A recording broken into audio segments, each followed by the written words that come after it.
என்னுடைய பெயர் லட்சுமணன். பிரமிளக்கல்லருக்காண்டு உருவாக்கப்பட்ட அந்த பிரமிளக்கல்லருடைய பள்ளியிலே பயின்ற முன்னாள் மாணவன், முன்னாள் மாணவர் தலைவர். தற்பொழுது நான் பிரமிளக்கல்லர் சமூக நலனுக்காக பாடுபடுகிற பிரமிளக்கல்லர் சமூக சேவையில் பிரசிடென்ட் சர்வீஸ் கிளப்பினுடைய பொதுச் செயலாளராக பணியாற்றி வருகிறேன்.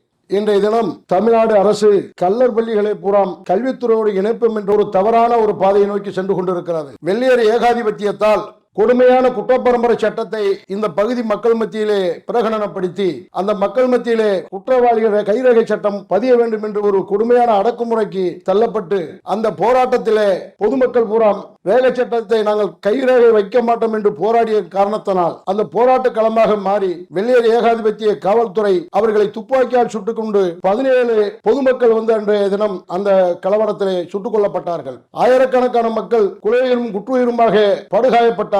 1000க்கும் மேற்பட்ட மக்களை கைவழங்கு பூட்டி வெளிநாடுகளுக்கு அவர்களை எல்லாம் கொத்தடிமைகளாக அனுப்பப்பட்ட ஒரு மிகப்பெரிய ஒரு கொடுமையெல்லாம் உண்டு. பாதி மக்களை கடலிலே கொட்டி கொடுமைப்படுத்திய வரலாறும் உண்டு. இந்த மக்கள் மத்தியில் நடக்கப்பட்ட அந்த படுகொலையின் காரணமாக தமிழகம் முழுவதும் பெரும் கிளர்ச்சி ஏற்பட்டு இங்கிலாந்தில் இருக்கக்கூடிய அன்றைய தினம் வெள்ளையர் ஆட்சியினுடைய அதிகாரம் எல்லாம் பிரிட்டிஷ் ஏகாதிபத்தியத்தினுடைய இங்கிலாந்தில் இருந்துதான் செயல்பட்டு வந்தார்கள். அவர்களுடைய அந்த கிளர்ச்சியை பார்த்து இந்த பகுதியில் இருக்கக்கூடிய மிகப்பெரிய மூத்த வழக்கறிஞர் ஜான் ஜோசப் அவர்கள் குருவியை சுடுவதைப் போல இந்த மக்கள் மத்தியில் நீங்கள் சுட்டுக் கொண்டிருக்கிறீர்கள், இதனால் மிகப்பெரிய ஒரு போராட்ட களமாக மாறி இருக்கிறது, இந்த பாவத்திற்கு பரிகாரம் தேட வேண்டும் என்று தமிழ்நாடு முழுவதும் மிகப்பெரிய ஒரு போராட்டமாக மாறப்போறது என்று நினைத்து இந்த மக்களை சீரமைக்க வேண்டும் என்பதற்காக கல்லர் சீரமைப்பு பள்ளிகளை கிட்டத்தட்ட 295 பள்ளிகளை நிறுவினார்கள். 40 மேல்நிலை கல்வி, 22 உயர்நிலை கல்வி, 20 நடுநிலை பள்ளி, 200க்கும் மேற்பட்ட துவக்க பள்ளிகள் என்று உருவாக்கினார்கள். 50 விடுதிகள் இருக்கிறது. இந்த கல்லர் சீரமைப்பினுடைய பள்ளிகள் எல்லாம் கல்லர் காமன் மண்டால் உருவாக்கப்பட்ட பள்ளி. கல்லர் சீரமைப்பு பள்ளிகளை கல்வித்துறையோட இணைப்பம் என்று தற்போது இருக்கக்கூடிய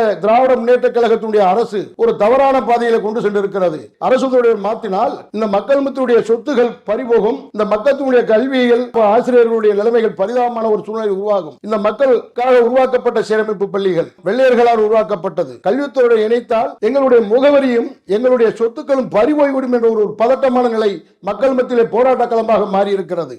கடந்த காலங்களில் இந்த பள்ளியை முன்னேற்றம் என்பதற்காக மரியாதைக்குரிய புரட்சித் தலைவர் அம்மா அவர்கள் சீரமைப்பதற்காக மாடல் பள்ளிகளை உருவாக்கினார்கள். ஆங்கில வழி கல்வியை கொண்டு வந்தார்கள். இவர்கள் விளையாட்டுத்துறை மந்திரியாக இருக்கிறார்கள். அவர் இருக்கின்ற இந்த நிலையில கல்லர் பள்ளியில விளையாட்டுக்கு ஆசிரியர்கள் போட முடியாத ஒரு பரிதாப நிலை அங்கு இருக்கிறது. ஒரு பள்ளியில் என்றால் மேல்நிலை பள்ளி என்றால் 15 ஆசிரியர்கள் இருக்க வேண்டும். 4 ஆசிரியர்கள் தான் இருக்கிறார்கள். 5000 ஆசிரியர்கள் பணியாற்றிய அந்த இடத்திலே இந்த 2000 பேரை எல்லாம் பணியாற்றுகிற நிலைமை. கூடுதல் ஆசிரியர்கள் போடாதனால் பள்ளிக்கூடங்களிலே வேறு பாடப்பிரிவுகளுக்கு போக முடியாமல் வெளியிலே மறைமுகமாக இந்த பள்ளிக்கூடத்தை மூடுவதற்கான வேலைகளை நிர்வாகம் செய்து கொண்டிருக்கிறது ஒரு பக்கம். இன்னொன்று, இந்த பள்ளிகளை மூடுகிற நிலைமை தள்ளப்பட்டால் வெள்ளையர் காலத்தால் உருவாக்கப்பட்ட இந்த பள்ளிகளுடைய வரலாற்று சுவடுகளை அழிப்பதாக இந்த அரசாங்கம் கங்கணம் கட்டி செய்து கொண்டிருக்கிறது. எங்களை வரலாற்றை நாங்கள் அழிக்க விட மாட்டோம், எங்கள் முகவரியை நாங்கள் இழக்க மாட்டோம். பிரமிளக்கல்லருக்காக உருவாக்கப்பட்ட கல்லர் சீரமைப்பு பள்ளிகள் இதில் ஒட்டுமொத்த சமுதாயமே பயின்று வருகிறது.